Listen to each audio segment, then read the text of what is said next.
You break it. You think I work so hard that you can break the things? Amateur. And that's your goddamn fault too. Just goddamn you will get punished for this. What's got?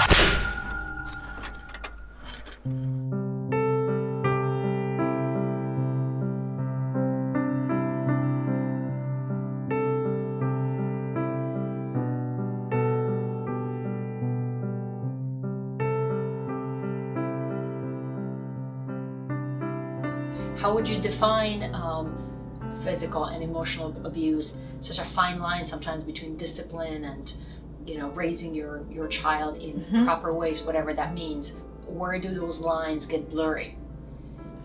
The gray area between discipline and punishment is the energy with which the parent meets the child.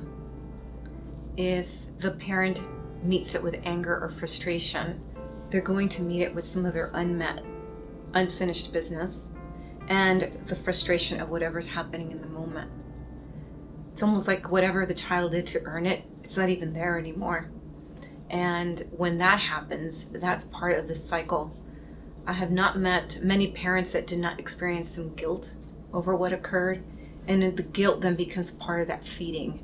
So it becomes a vicious cycle. And most parents that I've met, when they try to make changes, the first thing they try to do is come in differently.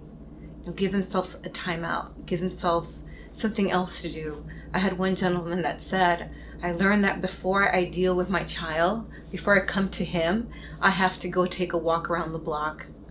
So it gives them the space to be able to respond versus react. It really goes back to intention. So, you know, is my intention to, you know, be present with this child, you know, interact, and to your point, respond to whatever the circumstance is, you know, when I come in through the door from work, or do I take it out on that child by the improper way of disciplining, hitting, shouting, or do I, is my intention, no, to your point, I need to clear that, come in.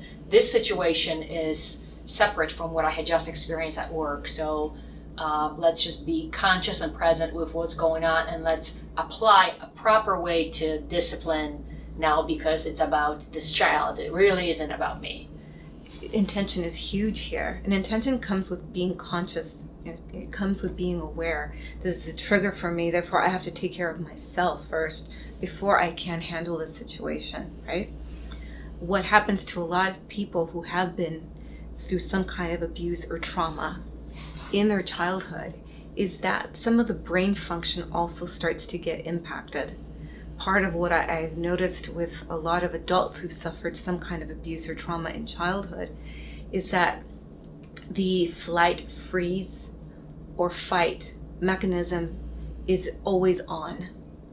So the amygdala, which is right in the middle of the brain, right in front of the prefrontal cortex, which is where the emotions are stored, when that part gets triggered, it's almost as if they get tunnel vision, and all they can think of is, how do I react to this?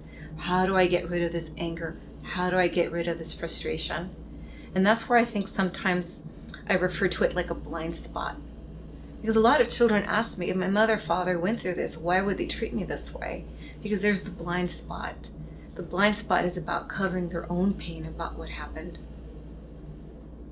So it's almost as if repeating this behavior, repeating the discipline, repeating the punishment, it helps them avoid their own pain. I really get what you're saying about this fight or flight response being on all the time. Having had my own experiences with child abuse, I remember as an adult, I oftentimes would find myself having a clenched fist for absolutely no reason. I was going out to lunch at work. This is, you know, I'm a 30-something-year-old woman. I'm successful in my career, and I find myself just always, you know, my fist was always this way. And so I had a friend pointed out to me one time in an elevator. He said, you know, why are you doing this? You don't have to do this. This is, yes, like, you can release and let go. And I was like, wow, this is, I never thought about it this way. You know, you're always ready to you know, to maybe react to some kind of an attack or something, you know. So it's really interesting because your whole body, your physicality, everything just is really tense. It is, and it's part of what happens is we learn to be in our environment, and it's difficult to let go of it until we become conscious of it. So what your friend did is made you aware of it. Once that awareness begins, if we're willing, right, because there's that other willingness. Some people are not willing no matter how much you point it out to them. If there's a willingness, then there comes the domino effect. And then, you know, your unclenching hand leads to something else, which leads to something different. Emotions are energy moving through the body. So when we have something that we're literally holding on to, it's like our energy gets trapped there. So once we begin to release, we can let go of that emotion, which then leads to all those the other feelings and other thoughts, all those memories that are really difficult to talk about sometimes. When you talked about those parents or a parent who hasn't acknowledged the abuse and is repeating the pattern, or maybe is trying not to repeat a pattern, and you pointed to like this area, so right below the heart. Yes. So I find it really interesting because that is exactly where my anxiety, or I don't know how to call it even, I called it like the little ball that was always present. It was not pain, it was just kind of like, I guess, like a ball of anxiety, just always there until I had done the forgiveness work, until I had let go, until I had processed all these emotions. Then it was one day simply gone, but it was there with me at all times. Yeah, the area I pointed out to is the solar plexus. The solar plexus, right? So it was just I would say a little bit to the left of the solar plexus. Is where it was for me. And that's where we store all our emotions. Anything that we can't just get out, we store in there. Another reason why following this path for me was so important, you know, I'm going back to my father's story a little bit. He did not ever get the chance to have therapy or do the forgiveness work. I think he made a conscious decision of the kind of parent he wanted to be. But when it came to himself, he never got the chance to heal it. He developed Crohn's disease later on in life and eventually succumbed to that disease. So for me, that's another reminder of how important it is to heal all of that.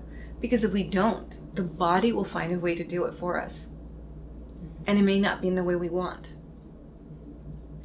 No longer on your terms. You know, I feel like yes. There's a window of opportunity, right? Here, on your terms. No? Okay, then we're going to show you a different way. The body will take care of it for you. It's difficult sometimes for people to do it because they have to sit with themselves and they have to sit with the discomfort and the memory and the emotions of it all.